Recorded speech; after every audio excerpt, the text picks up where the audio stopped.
Yeah, so we kind of started there talking about just a little bit of chemistry, a little bit of cell biology, right?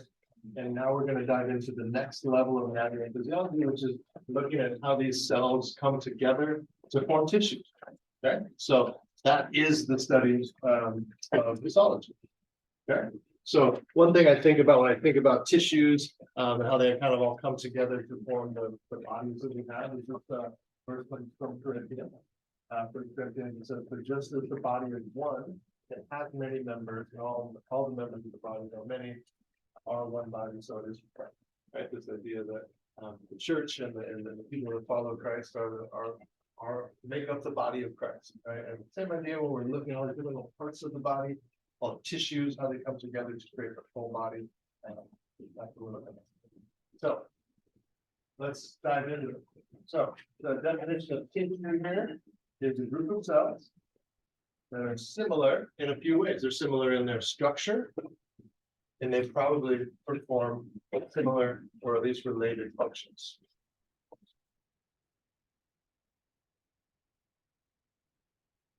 Okay, so when we think about a tissue, we have four tissue types in the body. That's all. There's four primary tissue types. Okay. And each of them can kind of be defined, their general function can be defined in just a word or two, like I have there on the slide. Okay, so epithelial tissue is the one we'll spend some time with today. This is our primary means of covering things, covering the outside of our body, covering the cavities on the insides of our body. Okay, this is kind of a primary protective layer in a lot of different places. Okay, our connective tissue we'll get into on Friday.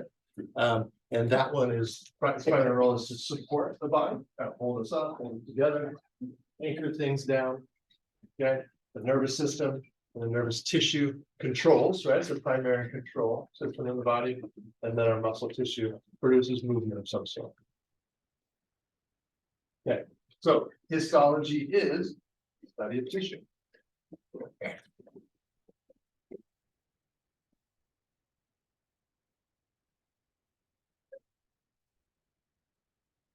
Okay, so let's talk a little bit about some of the groupings of cells and how these cells are grouped to come together to make tissues. Okay, so first way that we can group cells is by some of the group tissues is by the characteristics of the cells themselves. Okay, so how do we tell tissues apart?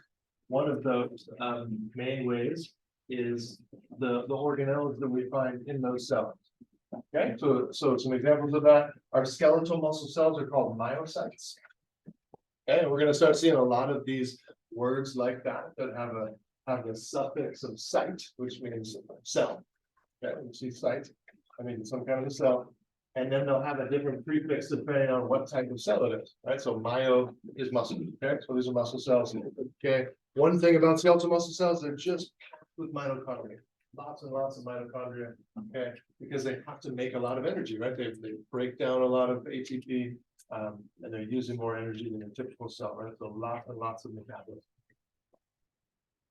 Okay, our liver cells, also known as hepatocytes. Okay, anytime you see that hepato, it's talking about the liver. Cytes, again, are cells. They have a very, very large and developed smooth endoplasmic reticulum. The liver is our primary site of detoxification of chemicals that we need, chemicals or drugs that we put in our body or to get into our body that we need to deal with. Okay, so the smooth endoplasmic reticulum does just that. It helps us detoxify chemicals. So the very developed smoothie are in those hepatocytes. Okay, we can also group cells by the shape of those cells. This is going to be determined by those proteins inside of them called the cytoskeleton that we talked about. So some examples: neurons have extremely long cellular extensions called axons, right? Those are their axons. They are a primary means of communication around the body. Okay, so those axons are just very long cellular extensions. No other cell in the body has anything like that. All right, so it makes it a unique cell type. Okay, proteins produced is another place that we can kind of group cells by. Okay, so when we see a lot of actin and myosin in a cell, which is a certain two types of proteins, then we're typically going to be looking at a myocyte. Okay, myocytes, skeletal muscle cells, actin and myosin are the proteins that can shorten and create movement. Okay, also for the function, right? So growth hormone is only made in pituitary cells. Okay, so if we find cells that are producing pituitary, or sorry, if we find cells that are producing growth hormone, then we know those are pituitary cells. Okay, so cells have very specific specializations like that. Okay, we can also group cells by the way that they interact with the cells next to them. Okay, we talked about gap junctions before. Talked about how those cells of our heart, the cardiac myocytes, have little holes between them, so we can pass information, pass that electrical signal from one cell to the next very rapidly. Okay, certain cells have tight junctions. Okay, these one example is in the brain. There's something called the blood-brain barrier, which we don't allow just our regular circulation to interact with our neurons in our brain. And so we have to have a very tight seal to be able to make sure there's nothing getting back and forth unless we want it to, right? And so those cells are all going to have tight junctions, forming that blood-brain barrier. Okay, so those are some characteristics specifically of cells that might help us group tissues together. We can also define tissues by what their extracellular matrix looks like. Okay, so not the cells themselves, but the space outside of their cells. Okay, that's called the extracellular matrix. Right, so this is all of the space around the cells. Every one of our cells is in contact with fluid of some sort, and this is all extracellular fluid. Okay, this is also known as the interstitial fluid or the interstitial space. And we talked about that one before, right? We talked about that being where we have swelling. If we have an injury of some sort, and swelling occurs in the interstitial space or that extracellular space. Okay, it can range a lot. It can be all the way fully liquid, like our blood, right? Or it can be rock hard, like our bone. Okay, our bones are primarily made up of extracellular space, but it's rock hard. Okay. So the functions of our extracellular matrix helps to keep cells moist, protects them, holds cells together. Okay, and then the main stuff we find out there between the cells in this interstitial space is some different proteins that those cells make. Okay, this is where we find most of our collagen. It's just kind of found out in the extracellular matrix, connecting cells, holding things together. Have some polysaccharides there, which help to give us osmotic pressure out in the extracellular space. We can hold on to fluid. And then we also got fluid, right? We got water and we got some salts out there. And all of that water is important because that's our diffusion space to send something from one cell to the next or from the bloodstream to a cell. So some ways that we can group cells by their extracellular matrix. Okay, so we're going to talk about the first tissue type today, which is called epithelial tissue. And then, like I said, on Friday, we'll get into connective tissue. Okay, but there's two primary categories underneath epithelial tissue. And the first one is known as the covering and lining type. Okay, so this is like what covers our skin, what lines our intestines, our body cavities, our blood vessels. This is lining things that need some kind of protection or some kind of sealed off area for something. Okay, so that's the first type of epithelial tissue. Then the second type of epithelial tissue is our glands. Okay, it's known as the glandular epithelial tissue. Okay, so we'll talk about both of those. Okay, so this is a microscopic image of the skin here, right? And you can see this outer layer of the skin would be a form of epithelial tissue. We'll get into naming that here in a second. And then this is just an example of a gland, right? So a gland that's going to be producing some kind of mucus, most likely, to be on the outside of our skin. Okay, so epithelial tissue, let's dive in, okay? So there's a few special characteristics about epithelial tissue that's going to be true of all types of epithelial tissue. Number one is the cells are very, very tightly packed, okay? There's almost zero extracellular space. It's just cell after cell after cell packed in right next to each other, okay? This makes a good lining, right? Makes a good covering because it means in order for things to pass through, that has to go through the cells themselves, not through the gaps between cells. So we're in full control of what goes in and what comes out of our epithelial tissue, right? So very continuous sheets, those desmosomes and tight junctions we've talked about before. Okay, makes for a good lining, a barrier, a seal. Okay? So all epithelial tissue is tightly packed, having very little extracellular space.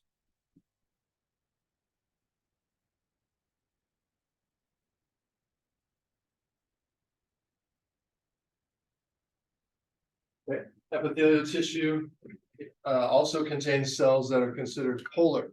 Okay, so this is different than the polar we talked about before, like with water molecules. This means there's two distinct sides, which is similar to a water molecule, but it's not positive and negatively charged. We have one side, which is the free side out here, called the apical side.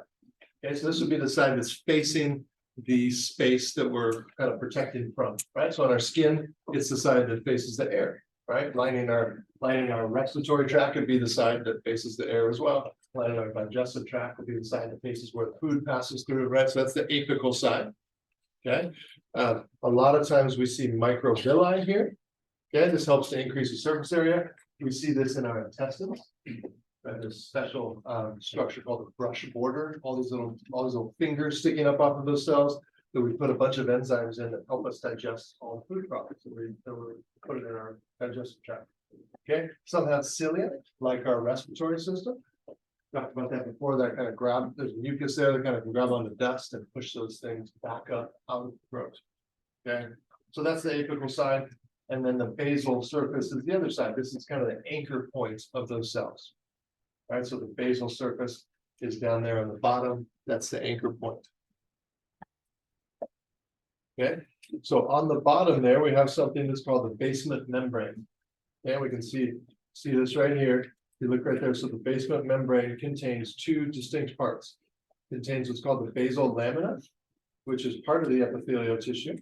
Okay, this is really the extracellular space of the epithelial tissue. And then if we go one below that, this reticular lamina, that kind of bluish stuff, that is the underlying connective tissue, not part of the epithelial tissue.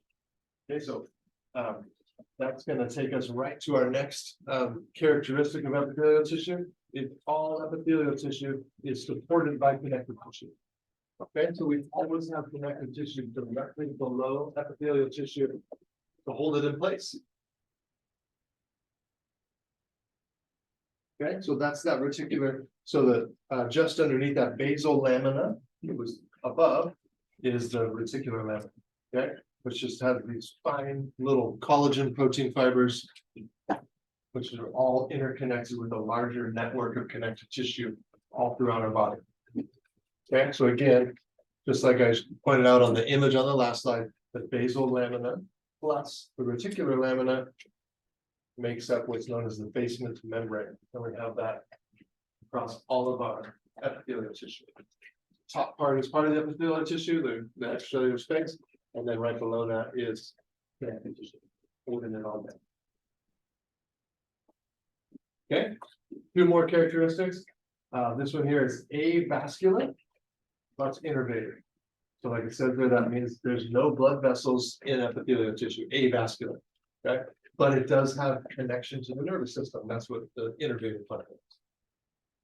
Okay, and then lastly, it's very highly proliferative. That meaning that those cells are constantly dividing and being replaced constantly because they're usually in areas under high stress. Okay, our skin cells get damaged all the time, they fall off. The cells lining our stomach get smashed around when our stomach is digesting, smashing around food. That damage thing. The acid inside of our stomach does that as well. So we need to constantly replace those cells. And so epithelial tissue is highly proliferative, highly regenerative. Okay, so go ahead and talk about this review question here with the people on your team. And vote when you're ready. Yeah.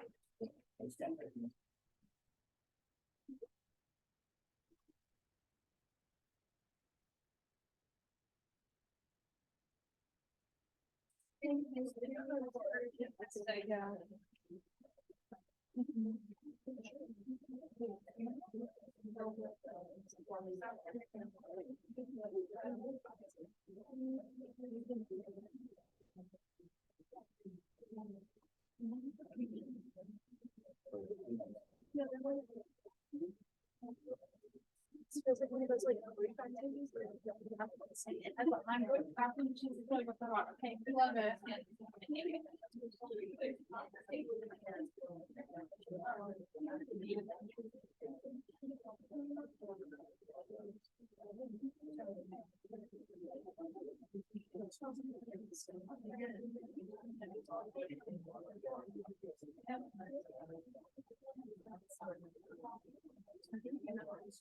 Go ahead and send in your answer here. Which one of these is not one of the special characteristics of epithelial tissue?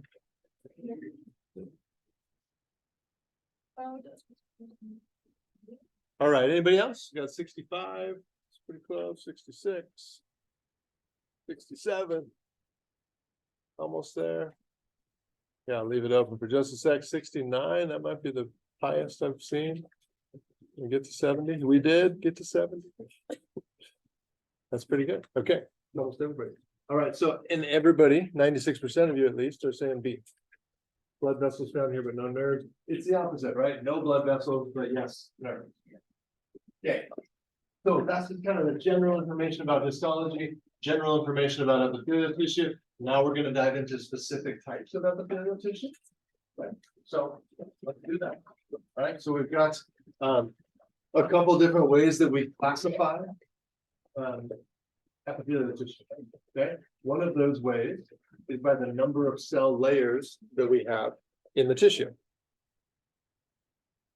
Okay. So if it's simple, epithelial tissue is simple in the name, and you know it's just a single layer. Every single cell touches that basement membrane. They're not stacked on top of each other. Okay. If it's stratified, we have multiple layers. Cells are stacked on top of each other. Only that bottom layer touches that basement membrane. Okay.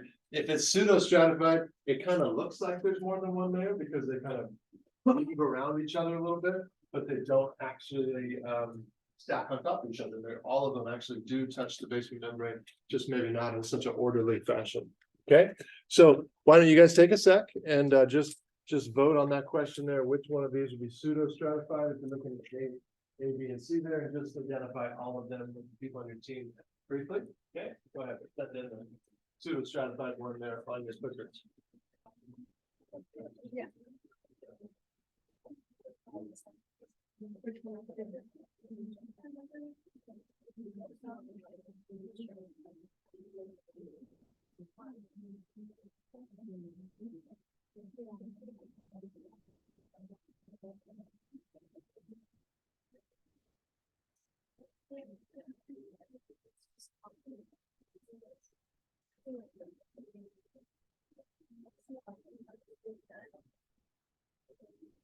All right, give you about 15 seconds to send that in. Got a few more of you.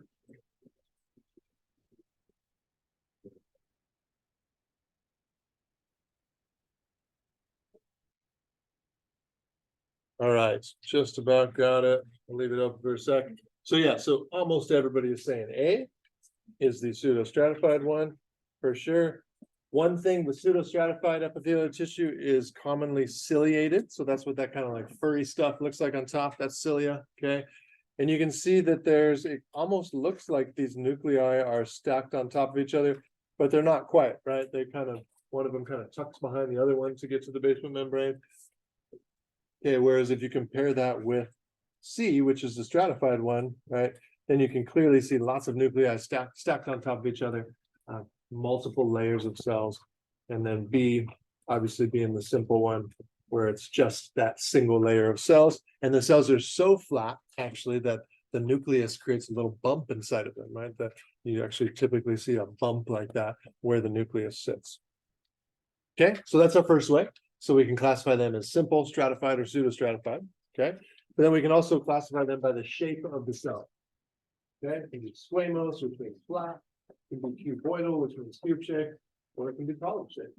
Okay, go ahead. Let's vote on that one too. Talk about that one with the people on your team here for a sec, and just decide which one is which. Send in the one there that is squamous.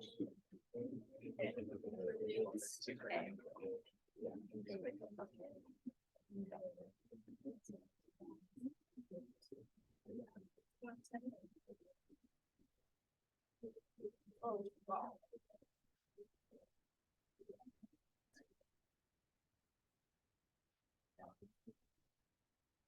Pretty simple, I think.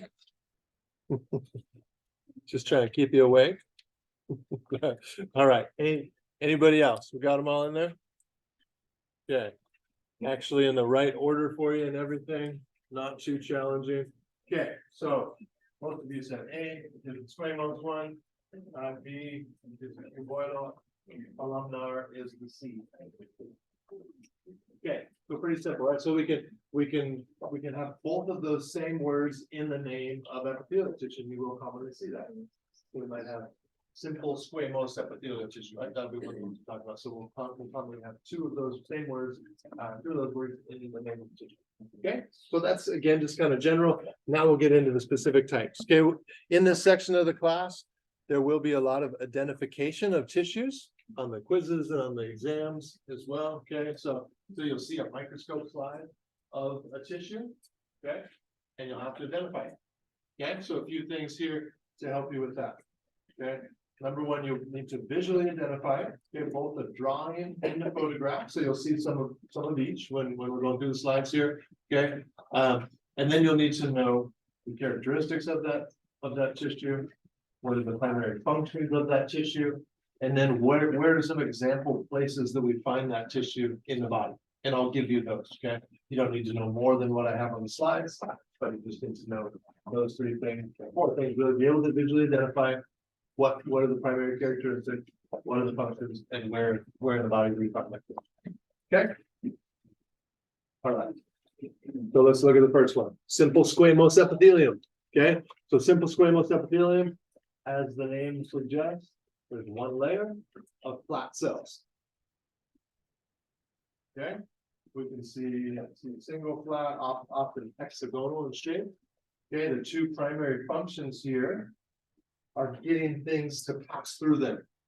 Right, so rapid diffusion, rapid filtration.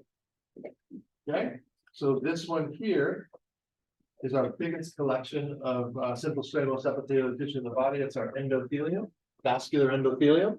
This lines every single one of our blood and lymph vessels in the body. Okay, if we take every single blood vessel in the body and put it in a row in a single file line, you know how long it is? 25,000 miles. It'll go around the world 2.5 times. Okay, inside of each one of us, because 99% of that is capillaries, which are only fit one red blood cell at a time, so they're microscopic, right? But so that's what this endothelial layer does, is one continuous layer for the 25,000 miles of our vascular system. Okay.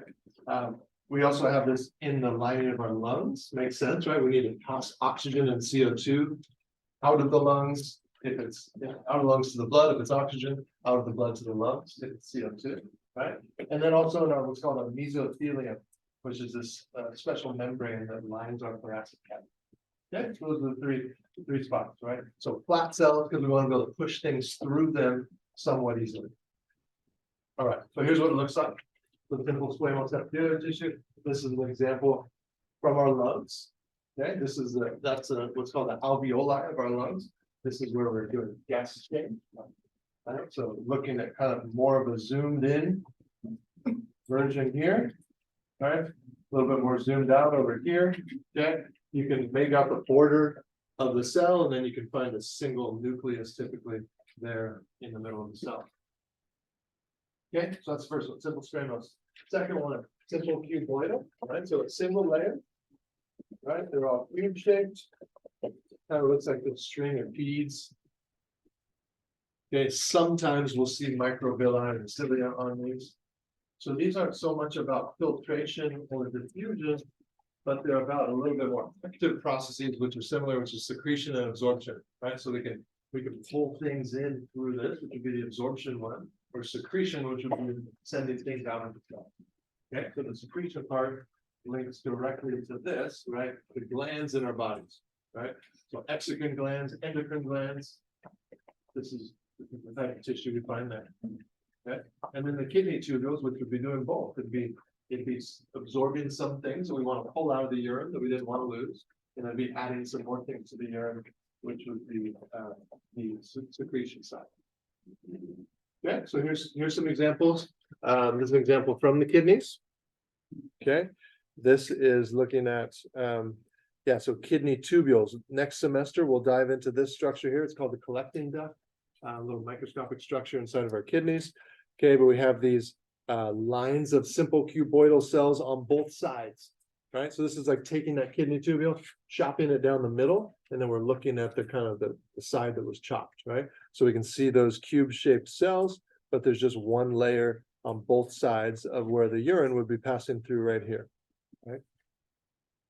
This would be the other version of that, where if we chopped this way, right, chopped a bunch of tubes that way, then we're looking down on the tubes after we chop them that way, right? So then we can see the cuboidal cells facing that way. Okay. Another example from the kidneys again, right? This there that I'm pointing to is the inside of the tube. We can actually see some secretion and absorption happening. There's things kind of pushing in, pushing out. Okay. Ever since I went to exams on Canvas, you'll have mostly colored images now, which is nice. It used to always be black and white when it was paper exams, so a little bit harder to read these, but the color helps for sure. Okay, so next one, simple columnar, right? So we had simple squamous, simple cuboidal, now we're going simple columnar. Okay, so again, one layer, tall and closely packed. Some will have microvilli and cilia. Same exact functions that we just saw on the other one. Okay, we find this more in the digestive system, stomach and intestines, but also in glands too, right? So a lot of overlap between those two tissues that we just looked at. Okay, so simple columnar looks like this. All right, so here is a little section of our stomach, a little fold of our stomach, the stomach mucosa. Okay, we can see these column-shaped cells. We can see some cilia here. Okay, this would be the place where some food might be passing through. Okay, another thing we see commonly in this is the small intestine over here, is we see these cells called goblet cells. Okay, specialized cells that their whole job is to produce mucus and release it out. You can actually see the mucus being released out here from those goblet cells. Okay, so yeah, so here's the goblet cells, yeah, so these are found in both simple columnar and pseudostratified columnar epithelial tissue. Again, we can see that there. It's really just this cell that creates a bunch of droplets of mucus, and then it's going to push those droplets out onto the surface. And this is what helps line our digestive tract with mucus. Okay, next one, pseudostratified columnar epithelium. Okay, so again, it's one layer, but it looks like it might be more. They're column shaped. They're not all the exact same height though, like it was with the columnar. Okay, their primary function is to trap and remove particles, right? So this is the type of tissue we find lining our respiratory tract. Okay, we talked about how the cilia of our respiratory tract can catch dust and dirt, and then the cilia move the things back up, right? This is the tissue that does that. Okay, this is what it looks like under the microscope. Okay, so it kind of looks like there's multiple stacks of cells there, right? A little bit different than, they're definitely somewhat columnar shaped, but yeah, they're just not quite as uniform as the simple columnar, but still stacked in column shapes. And then you can a lot of times see the cilia like this on these. Okay. Yes, go ahead. For sure. Do they always have cilia on them? So the only example that you have is the lining of the respiratory tract, and that one always has cilia on it. Yeah. So good question. Thank you. Other questions? Just hammering through here, but you can definitely stop me and ask questions. Sorry about that. Okay. All right, so yeah, there's what it looks like. Let's go on to the next one, which is our first stratified one. Okay, so this one does have multiple layers of cells. Okay, they look a little bit more cuboidal at the bottom, even though it is a squamous tissue. Okay, and then they get flatter at the top. Okay. We have two different types of stratified squamous epithelium. We have the moist type and the keratinized type. Okay, with the keratinized type, which is what makes up our epithelium of our skin, as the cells move higher up to the top, the organelles and the components of the inside of the cell are slowly removed and replaced with protein instead of keratin protein. Okay, so by the time those cells are on the top here, it's just a sack full of keratin protein. That's all it is. Okay, and if they're constantly falling off of us, right? A good chunk of the dust in our houses is our skin cells, right? It's constantly falling off. We're losing thousands of cells per day off of our bodies. And most of it's good stuff. Okay, so the functions here primarily for protection. So resist wear and tear, prevent from infection, right? This is the first line of defense as far as our immune system goes. It's protecting against stuff getting in. Okay, so the moist type we can see there, lining of the mouth, other structures in the throat, anus, urethra, vagina. Okay, and we've got the keratinized type, which is much drier, and that's in the skin. Okay, so let's look at a few examples of that. Okay, so here is the lining of the esophagus. Okay, which is some of the moist type, right? So we can definitely see multiple layers stacked on top of each other. Okay, so that's one example of stratified squamous. Okay, here's an example of what the skin looks like, that epithelial layer. Okay, this whole top part is really the stratified squamous epithelial tissue. And then once we drop down below that, we get into a separate tissue. We'll talk about the skin as our first organ system next, starting next week. But that has all those flat cells on top. This is the drier type. Okay, questions about any of that? Okay, and then lastly here, transitional epithelium. Transitional epithelium is it kind of changes shape when it gets stretched out. So it starts cuboidal when it's relaxed. And then if we stretch that tissue out, the cells can flatten out. Okay, primary function of that is to have the ability to shape to stretch out with increases in volume. So this is what we have inside of our bladders and our ureters. Our ureters are a little tube that connects our bladder to the urethra. Okay. So when the bladder gets full, stretches out, cells become flatter, but it also quickly back because it has some elasticity. We've all experienced that sensation of it, trying to push back, right? When it gets too full, the harder it pushes back. Okay, this is what it looks like, empty here versus full, right? So cuboidal versus kind of flatter cells, right? This is the drawing over here. This would be the microscope image on the right.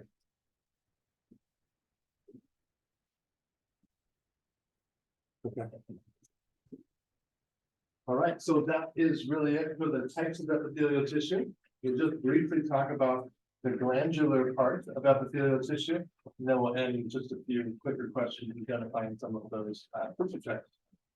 Okay, so that was the covering lining epithelial tissue, the primary type, and then the secondary type of epithelial tissue is our glands, right? The glandular epithelium. Okay, so again, covering and glandular, we're here. Okay, so the primary functions of this tissue is to manufacture and secrete things. Okay, so it could be some kind of mucus-based product, okay, that's got some water, some proteins, or it could be just chemicals like hormones that we're trying to send out to the body. Okay, usually what the gland looks like is just like epithelial tissue, but then it just folds in instead, right? We have this kind of folded section like we see here, and then those cells deep inside the fold are the ones producing the product that's going to be released. Okay, so two primary types of glands, right? We got the ones that release things into the body, which are endocrine glands, and then ones that release things out of the body, which are exocrine. Okay, so endocrine first, secreted into the body. Primary role here is for communication, right? These are our hormones. Okay, these are ductless. It's really just cells releasing things into the blood, right? There's no special little duct that allows those things to be released.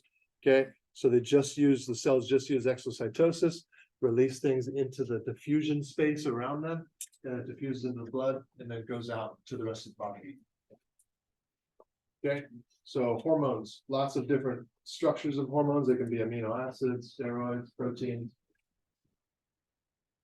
Okay, and we have two different types of endocrine glands in general. One is like a multicellular organ, like the ones we're thinking of, right? Like pancreas, thyroid gland, pituitary gland. That's like a whole organ that just contains a bunch of these cells that make hormones. Okay, but then we're learning more and more all the time about what's known as the diffuse endocrine system, which just means certain cells all over our body release hormones and put them into the bloodstream. Okay, like our skeletal muscle cells release all kinds of things that are signaling molecules. our fat cells, those adipocytes here are releasing all kinds of things, one of those being adiponectin, which is important for hunger, as well as satiation. Okay, so it's not just our endocrine glands that are doing this, it's the diffuse endocrine system, individual cells releasing hormones. Okay, questions about any of that? Okay. All right, then the other side of things, if we're releasing stuff outside of the body, these are our exocrine glands, okay? It doesn't necessarily have to be like onto our skin. It could also be into one of our cavities that's considered outside of the body. That would be like the digestive tract or the reproductive system or the respiratory system. Both of those are kind of considered outside of the body because they connect to the outside, okay? Most of these are unicellular exocrine glands, okay? Like those goblet cells we were just talking about. So single cell releasing a bunch of stuff. Okay, they produce something called mucin, which is a glycoprotein, but when it gets in the presence of water, it becomes sticky and mucousy, and that's what's released.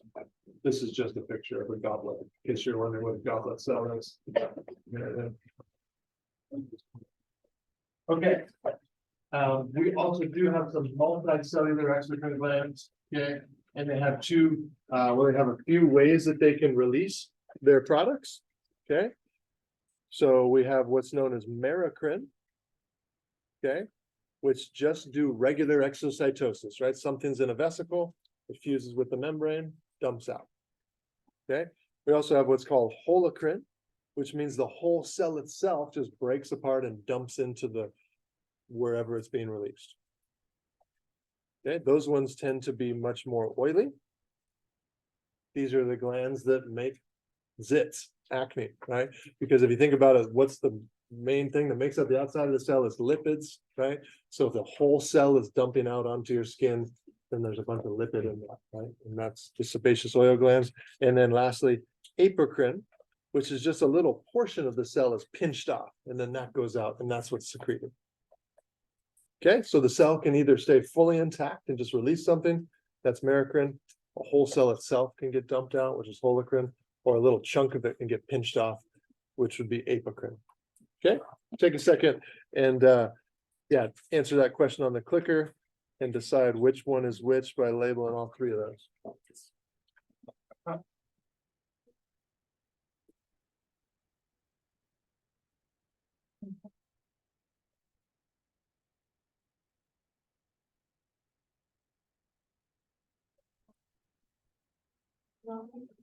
The whole thing that you were all along. All of the slides, and then they get rid of. No,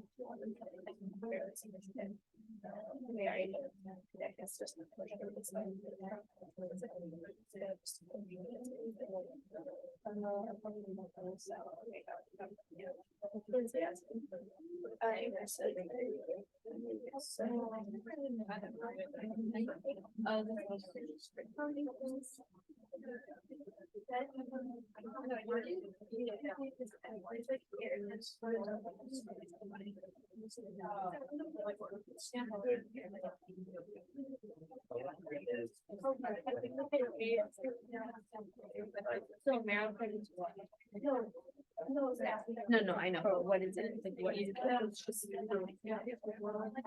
like it's not, yeah, see how like that's little stuff, yeah.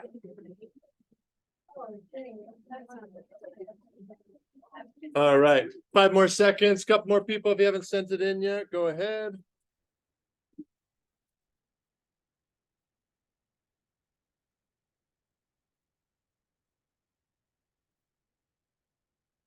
All right, so 94% of you are saying A for this question here. Okay, so merocrine is using this exocytosis process. You can see how the vesicle fusing with the membrane, dumping stuff out. The whole cell stays intact. Which one is B? Yeah, that's the apocrine one. All right, so this is how some of our sweat glands function. We have 2 types of sweat glands, apocrine and eccrine. These are the apocrine ones. These are the ones that tend to produce body odor, the armpits, genital regions. Because there's some other stuff in there, not just water and salt, right? There's some other protein and lipids that bacteria degrade and creates that body odor. Okay, and then lastly, C is the holocrine one, right? You can see pretty much that whole cell is just falling apart, right? Sending this whole cell up. And that's very oily secretion. Okay, questions about any of these? Okay, so we talked about histology in general, study of tissues, and talked about the first tissue type, epithelial tissue, which is broken up into the covering and lining, and then the glandular part. Okay, talked about a bunch of different epithelial tissues, talked about the glandular part. Let's just do a few quicker questions here to finish us off, identifying a couple of these tissues. Okay, go ahead, talk with the people on your team, vote when you're ready. Decide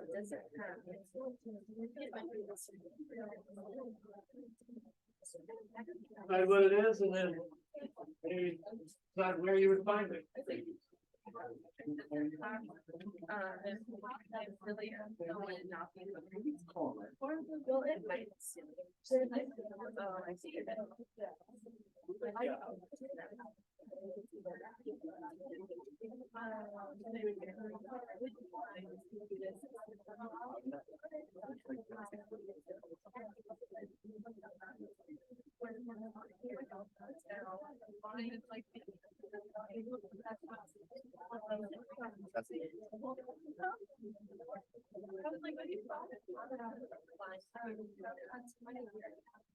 Or no, I think this.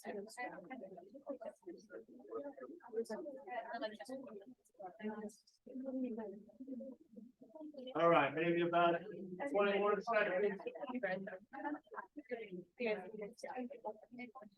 So really talking about this tissue on the outside here, right? Not this stuff in the middle here. Tissue on the outside.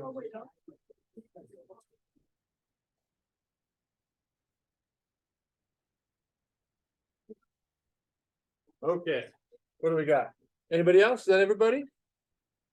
Okay, we got about 63% of you saying D, simple columnar, and then we have about a quarter of you saying A, pseudostratified columnar. Okay, so D is definitely the correct answer here. It does look I can see where you can get the pseudostratified part, but this is much more uniform than pseudostratified. Okay, we would never have all of the nuclei kind of lined up in a row like this in pseudostratified. It would look a lot more like disheveled and not quite as organized. Okay, so that's just one way to tell the difference. Where would we find something like this? Where in the body? Intestines. Intestines, yeah. Stomach, yeah. Lining of the intestines for sure. Okay, let's do this one. Yeah. Oh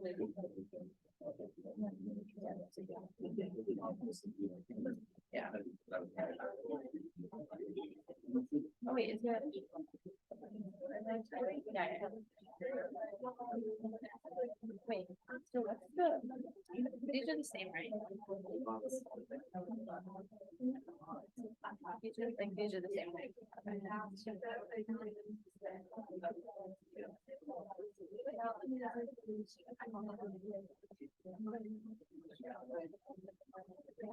So weird. All right, about 10 or 15 more seconds.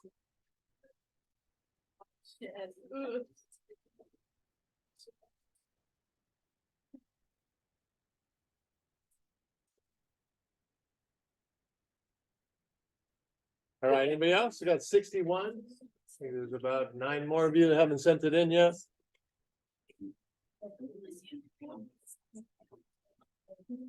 Okay, I'll leave it open for another sec, but the vast majority of you are saying C, stratified squamous, right? So we got lots of layers, but mostly flat. This looks like the skin, right? This is what the epithelial tissue in the skin looks like.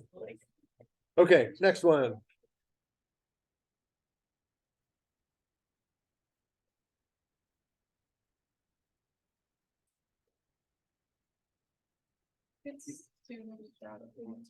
Check with the people on your team, make sure you're on the same page.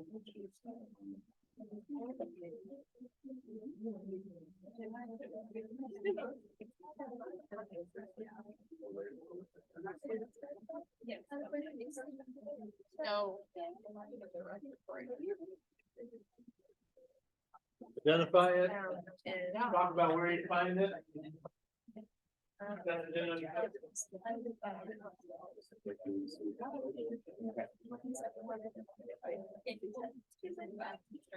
All right, so we got most of you there, it looks like. So the majority of you are saying A, pseudo stratified columnar. Where's the one place we find this that I told you? Respiratory tract. There we go. We can see the cilia. Okay, good. Couple more here.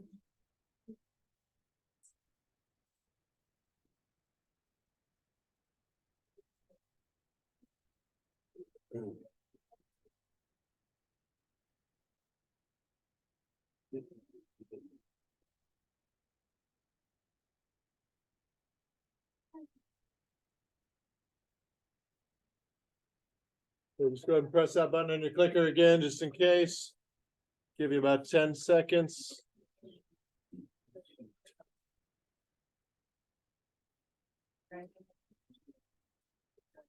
All right, so 100% of you are saying simple cuboidal. Where do we find this? Kidney tubules, yeah, perfect. Okay, and then last one.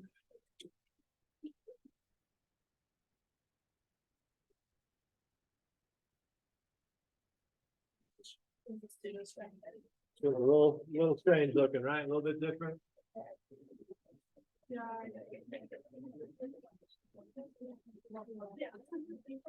All right, we'll finish off here. This one is transitional epithelium. Okay. All right, guys. Have a great lab. If you haven't already been there, see you guys on Friday. Hi, thank you. All right, bye-bye.